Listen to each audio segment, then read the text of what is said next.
Lecture de l'Évangile de Jésus-Christ selon saint Matthieu.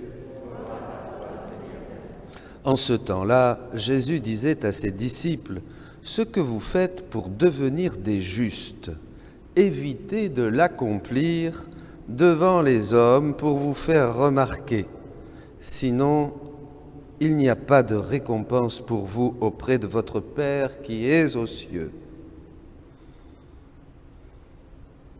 Ainsi, quand tu fais l'aumône, ne fais pas sonner la trompette devant toi comme les hypocrites qui se donnent en spectacle dans les synagogues et dans les rues pour obtenir la gloire qui vient des hommes. Amen, je vous le déclare, ceux-là ont reçu leur récompense.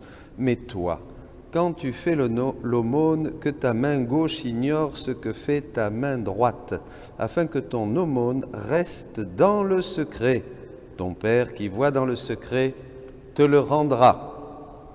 Quand vous priez, ne soyez pas comme les hypocrites qui aiment à se tenir debout dans les synagogues et au carrefour pour bien se montrer aux hommes quand ils prient. Amen, je vous le déclare, ceux-là ont reçu leur récompense.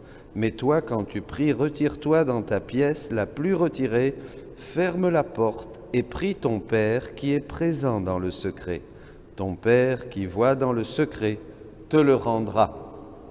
Quand vous jeûnez, ne prenez pas un air abattu comme les hypocrites. Ils prennent une mine défaite pour bien montrer aux hommes qu'ils jeûnent. Amen, je vous le déclare, ceux-là ont reçu leur récompense.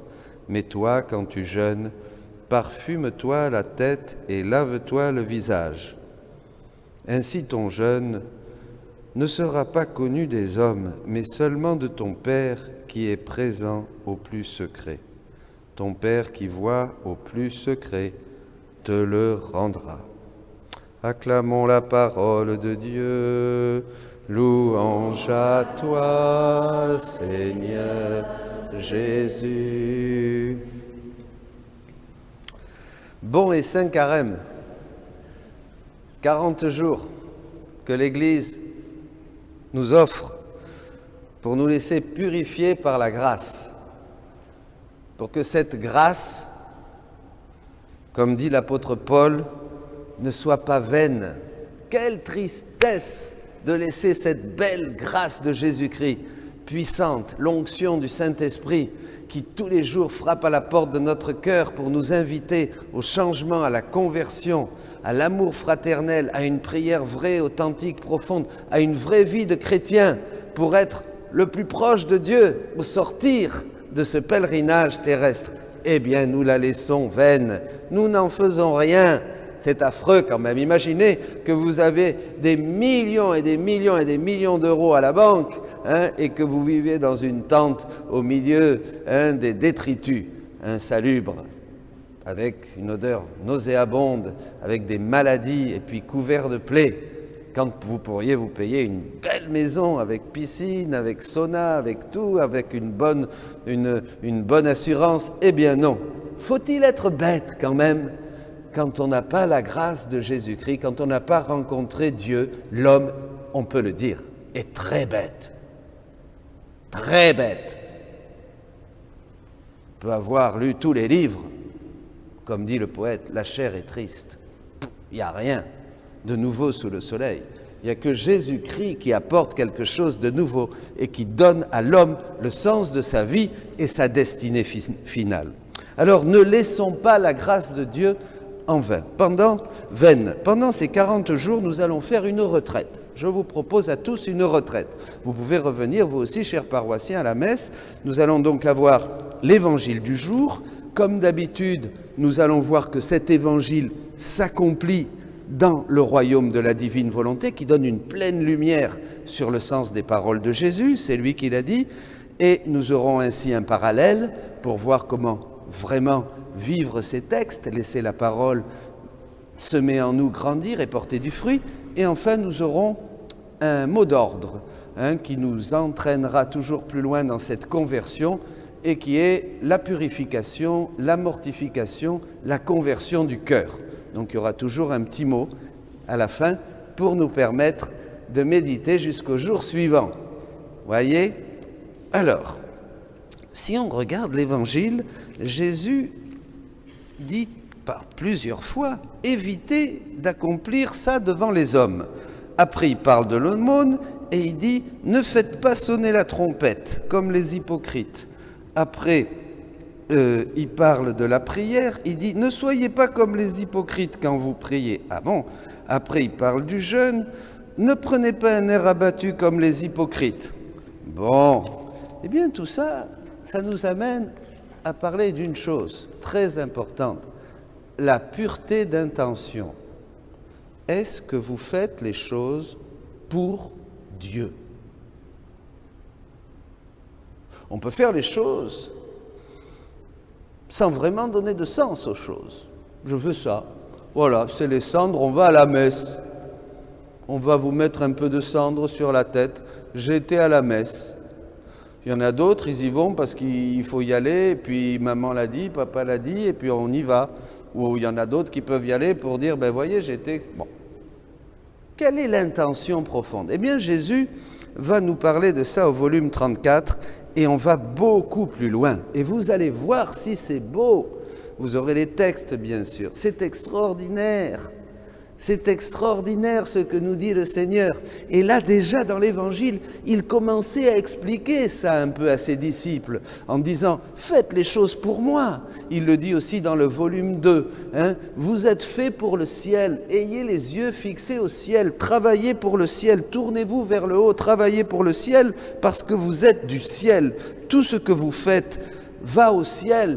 Toutes les actions qu'on fait pour Jésus, par amour pour lui, ce sont comme des messagers qui l'entourent de paix, de lumière et de bonheur à Jésus. Et il est content, il nous bénit.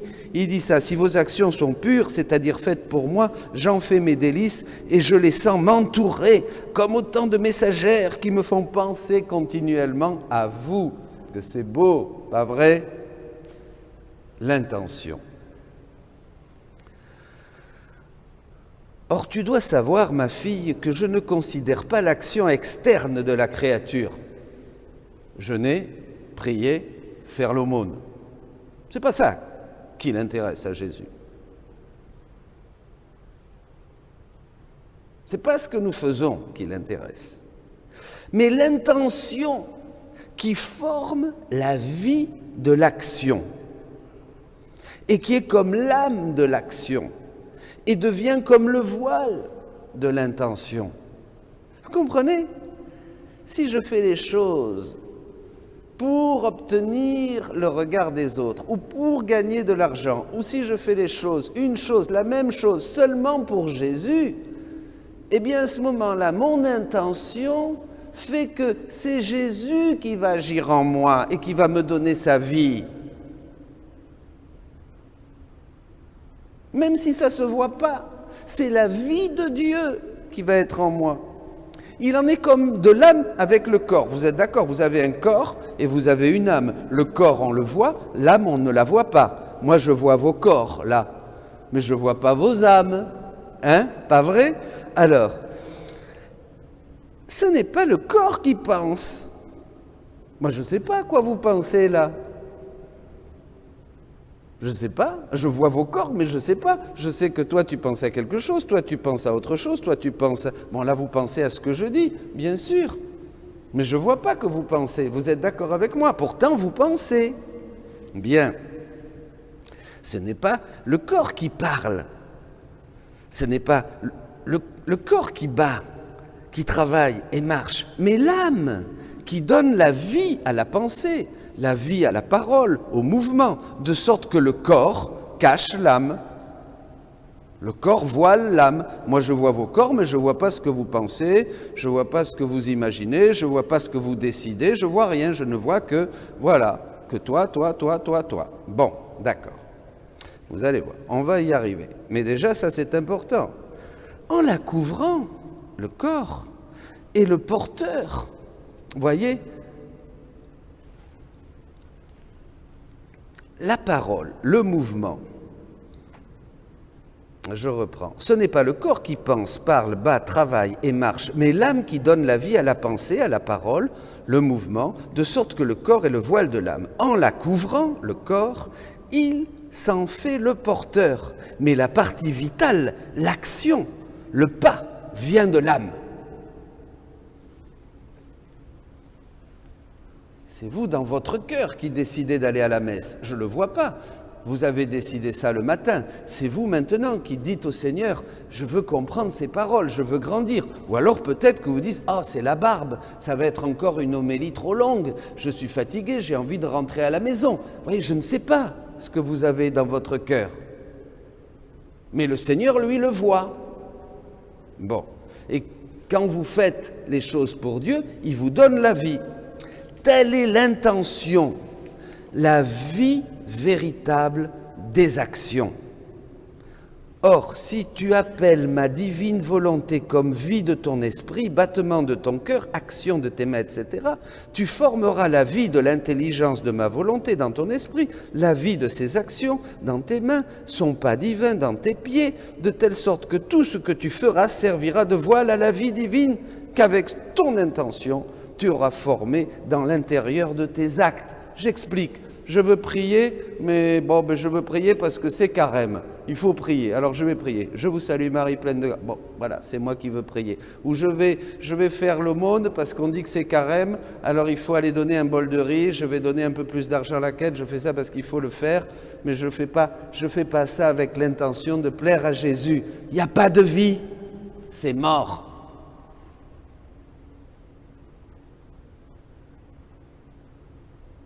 Tout ce que on ne fait pas seulement pour Jésus, en invitant Jésus à le faire avec moi, c'est mort.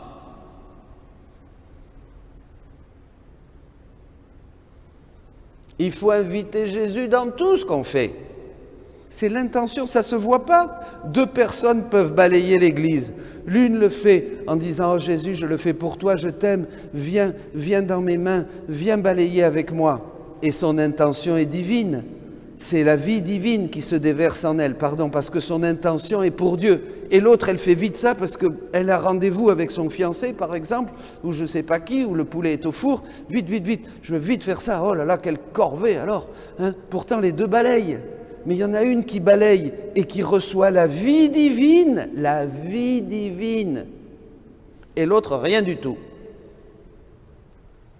L'intention change tout. Dans l'Évangile, Jésus, de quoi il parle? De l'intention. Quand tu fais ça, ne le fais pas pour que les autres te voient. Dans l'aumône, quand tu pries, ne fais pas des grandes prières comme ça pour que les autres vous disent « Oh, elle prie, il prie ». Ne fais pas ça. Rentre dans le secret. Ton Père te voit. Qu'est-ce qu'il voit le Père dans le secret? Ton intention, ton désir de Dieu.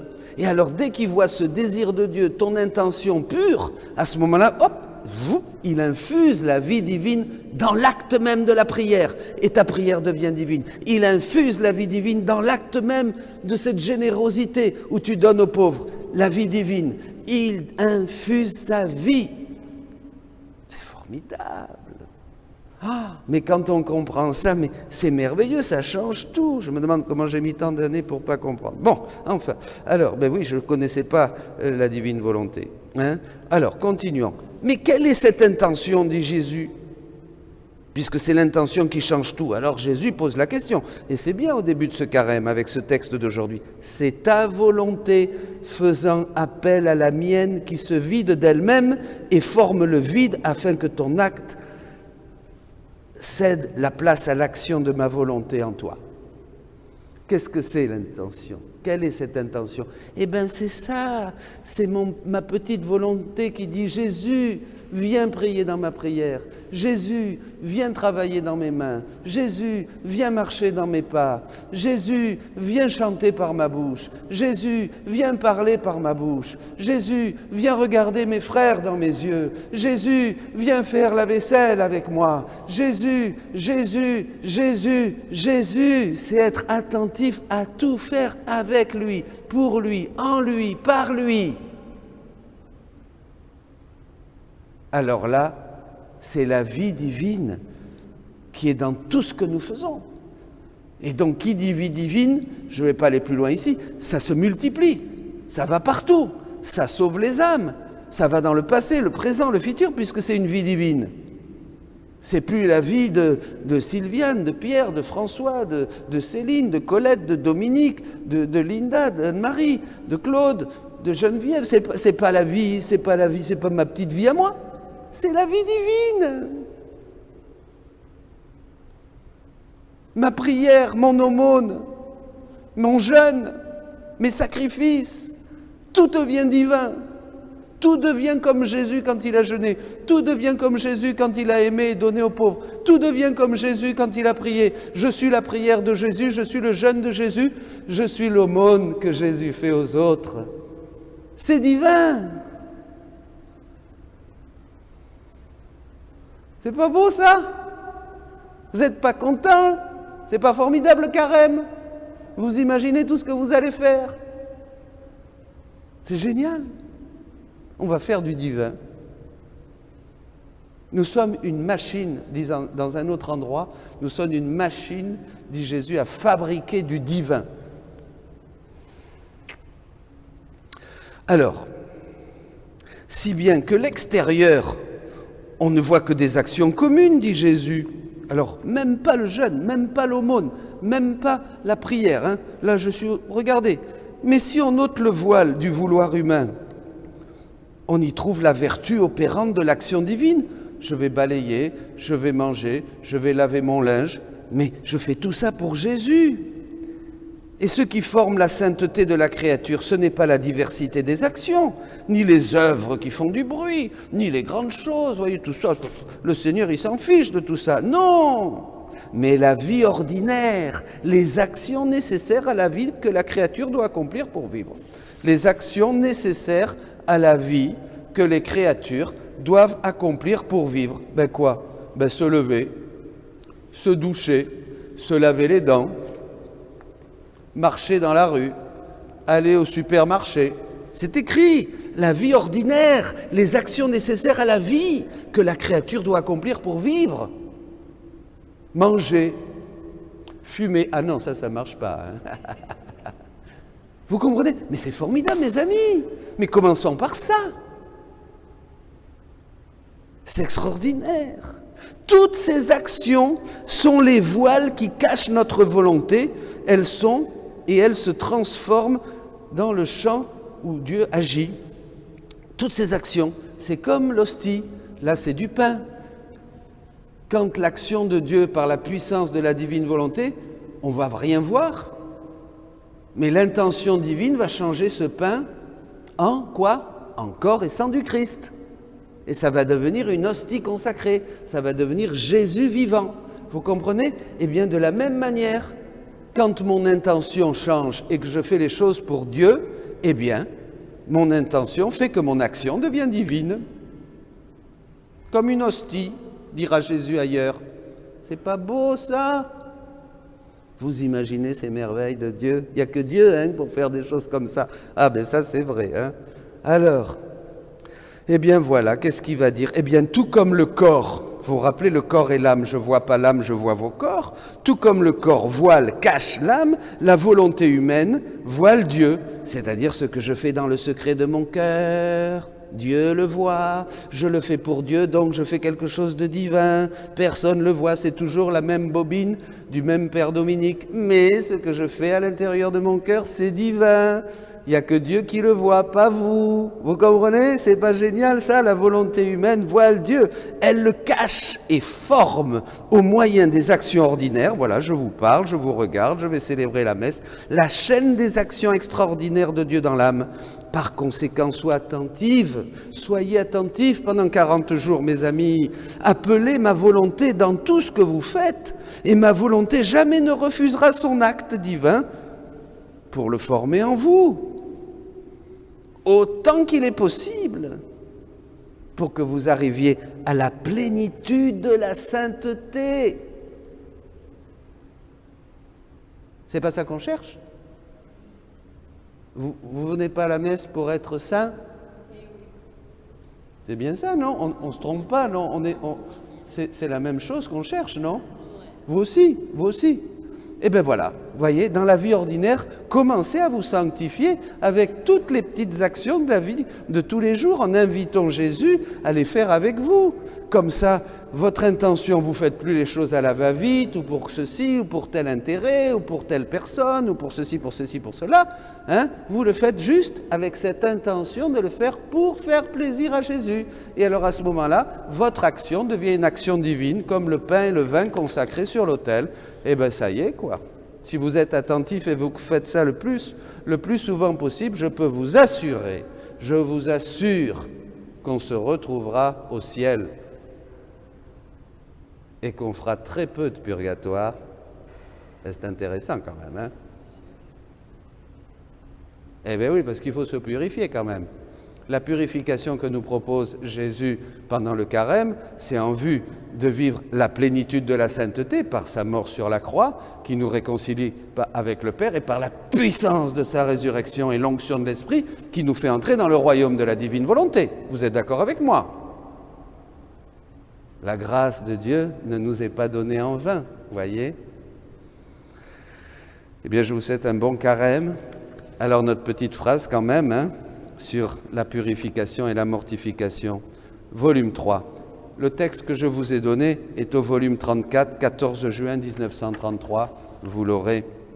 Mais maintenant, notre mot d'ordre pour aujourd'hui, volume 3, 28 janvier 1900. Jésus fit sur moi un grand signe de croix, et il déversa encore toutes ses souffrances, son amertume. Cette fois, il me semblait que j'étais capable de le contenir. Il me dit ensuite, « Ma fille, la mortification est comme un feu qui fait sécher toutes les mauvaises humeurs qui sont dans l'âme et qui l'inondent d'une humeur de sainteté, donnant naissance aux plus belles vertus. » Je répète, parce que je sais que tous, vous voulez faire des efforts de carême et vous privez de ceci, vous privez de cela. L'un c'est ceci, l'autre c'est cela. Enfin, tous, nous avons à cœur de nous priver de choses, pas vrai, pour mettre cette grâce en acte.